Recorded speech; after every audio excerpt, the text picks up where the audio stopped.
మీరలా మట్టి తక్కుతుంటే మన బాబు గుర్తుకొచ్చాడు. ఊరుకో లక్ష్మి, ఊరుకో. ఇంకెప్పుడు నువ్వు చూస్తుండగా మట్టి తొక్కను. అలాగని వృత్తి మానేస్తారా? మరేం చేయను. నువ్వు ఈ దుఃఖాన్ని మర్చిపోలేకపోతున్నావే. మీరు మాత్రం మర్చిపోయారా? లోపల ఎంతో కుమిలిపోతున్నారు. నాకు తెలుసండి, మీరెంత బాధపడుతున్నారో నాకు తెలుసు. లక్ష్మి, బాధ, సుఖం, దుఃఖం, ఆనందం అన్నీ అనుభవించేది మనస్సు. ఈ మనస్సును మరిపించాలంటే పాండురంగని వైపు మళ్లించాలి. పాండురంగడు? పదండి, కాళ్ళు చేతులు కడుక్కొని భోంచెద్దురు కానీ.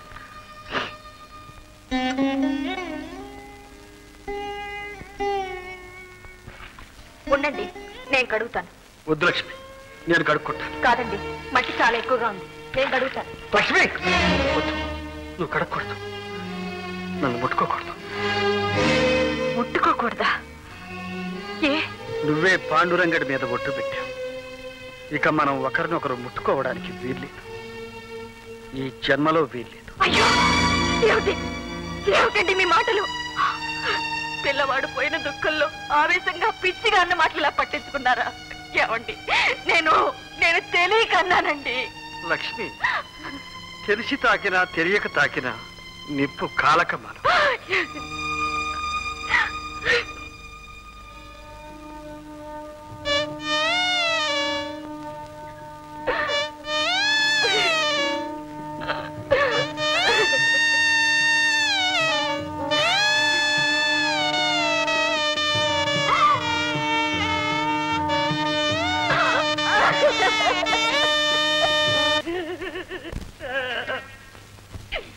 ఈ భగవంతుడి కడుపు ఎందుకు పెట్టాడు? అలాగా కడుపులో 50 పిల్లలు అన్నీ తిరిగేస్తున్నాయి.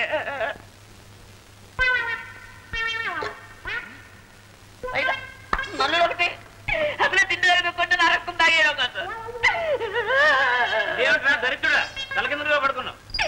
చిన్నగా పడుకుంటే ఎలాగో అలా పెట్టలేదుగా, అందుకనే తలకిందులుగా పడుకుని తపస్సు చేస్తున్నారు. ఏ భోజనం చేయలేదు? అదే పనులు పెట్టలేదు. ఏ ఎందుకు పెట్టలేదు? ఏదో వ్రతం చేస్తుంటే వ్రతం. వాడెవడో వచ్చి ఫోన్ చేసిన తర్వాత కానీ ఇద్దరికి భోజనం పెట్టట. వాడెవడరా నాకు తెలియకుండా వచ్చి నా ఇంట్లో ఫోన్ చేయడానికి? ఎవడో ఇదా? ఇది కాదండి, అతిథి. వాడే వస్తున్నట్ట. పురోహితుల భార్య నారాయణమ్మ చెప్పింది, రోజు అతిథి సత్కారం చేసి ఆశీర్వాదం పొందితే భాగ్యం పెరుగుతుందట, పిల్లలు పుడతారట. పొందు నువ్వు అతిథి సత్కారాలు చేసి ఆశీర్వాదాలు పొందు, నేను మాత్రం ఇంటికి రాను. నీకు పిల్లలు ఎలా పుడతారో చూస్తా. ఏ కొంది కనలేదు? అలాగే మరి పెద్దమ్మ, నీకు పిల్లలు పుడితే నాకు ఆస్తేది. నీకు సగం వాడి సగం రా బాబు. వెళ్ళండి, ముందు అతిథిని తీసుకురండి, ఆ తర్వాతే భోజనం. దర్శనానా, తొందరగా తీసుకొద్దాం అతిథిని, నాకు ఆకలేస్తోంది. మీ ఇద్దరు కలిసి నాకు తద్దిని పెడుతున్నాను. నడు మరి. రండి స్వామి, రండి. నెమ్మది నెమ్మది. పెద్దమ్మా చూడు, ఎవరిని తీసుకొచ్చాను? అతిథిని. స్వామి, సౌభాగ్యవతి భవ. ఈవిడేనా సంగోజీ భార్య? అంతేకాదు స్వామి, నాకు పెద్దమ్మ కూడాను. అలాగా? సాక్షాత్తు తులసీదేవిలే ఉంది నాయన. మా పెద్దమ్మ పేరు తులసమ్మే. సంతోషం నాయన, సంతోషం. అమ్మా తులసమ్మ, ఇంతకీ విందుకి ఏమేం పదార్థాలు చేసావమ్మా? చేతలేనివన్నీ చేశాను స్వామి. ఇంతకీ వారేది? దత్తనాన్న ఊరు బయట మర్రి చెట్టు కింద జపం చేసుకుంటున్నారు. ముందు వీరు సత్కారం చేసి తీసుకురా, తర్వాత ఆయన దగ్గర నేను ఆశీర్వాదం పొందుతాను అన్నాడు. అలాగే అన్నాడు. రండి స్వామి, రండి స్వామి. ఏమి యోగం, ఏమి యోగం. దత్తనాన్న కొత్త పగటెక్కినా మళ్ళీ కొట్టాము. రండి స్వామి, రండి. అలా కూర్చోండి, కూర్చోండి, సిగ్గుపడకండి.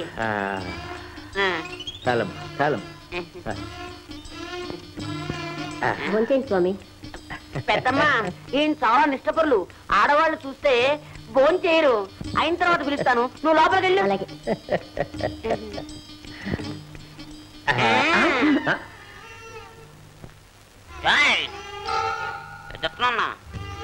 నోరెట్టావా నిజం చెప్పేస్తాను. ఏమిటి అలా చూస్తున్నాడు డిస్టర్బ్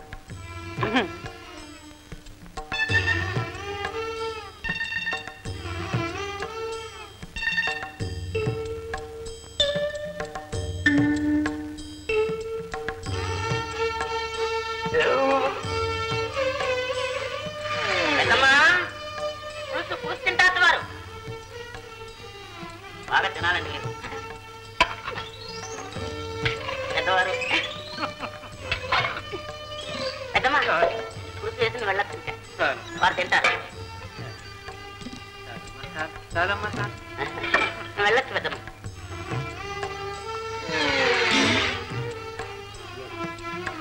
నోరు అలా అన్నావా బంగారం బయట పెట్టాను నాకు ఇద్దరు అనుకున్నా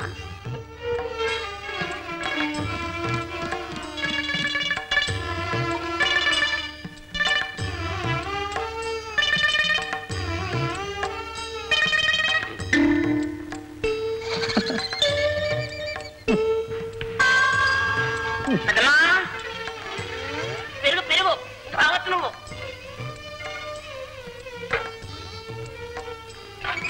సారమ్మా పెట్టింది చాలు ఇప్పటికే ఊపిరి తిరగడం లేదు మొహమ్మద్ పడకండి స్వాములు వారు సారమ్మా అయ్యో ఊరేస్తారు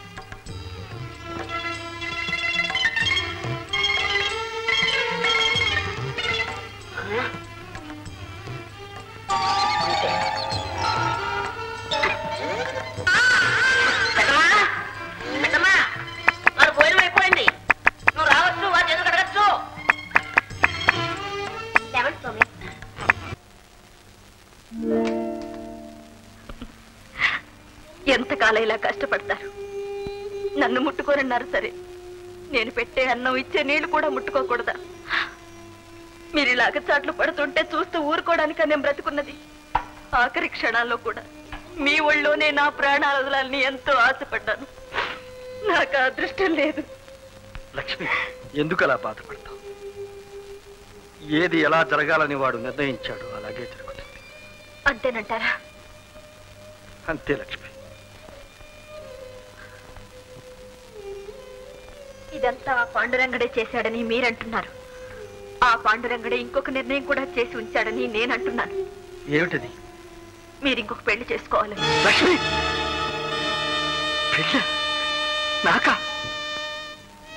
సంసార సాగరాన్ని నుంచి బయటపడి వీలైనంత త్వరగా ఆ పాండురంగని సాన్నిధ్యానికి చేరుకోవాలని తాపత్రయపడుతూ ఉన్నాను నాకు ఇంకొక బంధమా లక్ష్మి తరించేందుకు నువ్వు భారీగా సహాయపడాలే గాని అరిషడ్ వర్గాలకు నన్ను ఇంకా బానిసం చేస్తాను తప్పు లక్ష్మి తప్పు తప్పు కాదు భారీగా నా ధర్మాన్ని నేను నెరవేరుస్తున్నాను ఈ వంశం ఇంతటితో అంతరించడానికి వీల్లేదు పున్నామ నరకం నుంచి తప్పించడానికి ఒక మగబిడ్డ కావాలి వాడు మనకు తులసి తీర్థం పొయ్యాలి తలకూరి పెట్టాలి గృహస్థులుగా ఇది కోరడం తప్పంటారా రంగా రంగా పాండురంగ పాండురంగడు మీలోనే కాదు నాలోనే ఉన్నాడు మీరు మరొక పెళ్లి చేసుకోవాలి లేకుంటే ఆ పాండురంగడి మీద ఒట్టు లక్ష్మి లక్ష్మి అయిందానికి కాండానికి ఆ పాండురంగడి మీద ఎందుకు ఒట్టు పెడతా మీకోసం కాదు నా కోసం నా మనశ్శాంతి కోసం మన వంశం కోసం ఒక్కటే మాట మొదటి ఒట్టు జరిపించాలంటే ఇది జరగాలి లేదా ఏ ఒట్టు లేకుండా చేసేయండి అంతే రంగా పాండురంగ ఏమిటయ్యా నీ నేను ఎందుకయ్యా నన్ను ఇలా అడకత్తిరలో పెట్టి ఇరికించు నన్ను ఏం చెయ్యాలని నేనేం కావాలి అంతా నీ ఇచ్చ తండ్రి నీ ఇచ్చ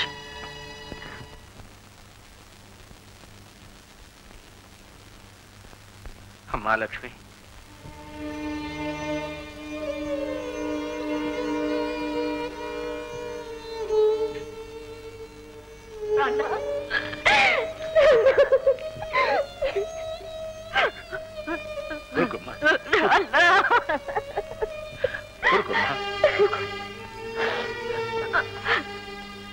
ఏం మనిషివయ్యాను ఇంత ఘోరం జరిగితే కనీసం మాట మాత్రం మాకు కవర్ చేయకూడదా ఏ మేము లేవనుకున్నావా ఇక మాతో పని లేదనుకున్నావా అలా ఎందుకు అనుకుంటాను లేకపోతే విటుకు పోయిన సంగతి ఎవరో చెప్తే తెలియాలా మాకు అంతా పాండురంగ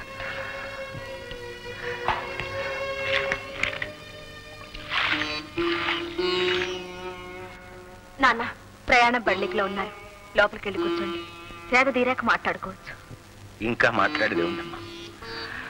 అయిపోయిందిగా. ఇప్పుడు నేను వచ్చింది మీ ఇద్దరిని మా ఇంటికి తీసుకువెళదామని. మీరు ఇక్కడే ఉంటే గతాన్ని తలుచుకుని కుమిలిపోతూ ఉంటారు. 4 రోజుల పాటు అక్కడ ఉంటే బాగుంటుంది. బావా నువ్వేమంటావు? నేను ఇప్పుడు ఎక్కడికి వచ్చే స్థితిలో లేను కృష్ణ. అలా అనుకున్నాయినా నీకోసం కాకపోయినా లక్ష్మి కోసమైనా నువ్వు రావాలి. అయితే సరే బావగారు, లక్ష్మికి మనశ్శాంతి కలుగుతుందంటే నేను ఎక్కడికైనా వస్తాను, ఏమైనా చేస్తాను. అయితే పదండమ్మా, పదండి నాయన. అదేమిటి నాన్న, ఇంత దూరం వచ్చి ఇంట్లోకి రాకుండా వెళ్ళిపోతారా? భోంచేశాక బయలుదేరచ్చు. రండి.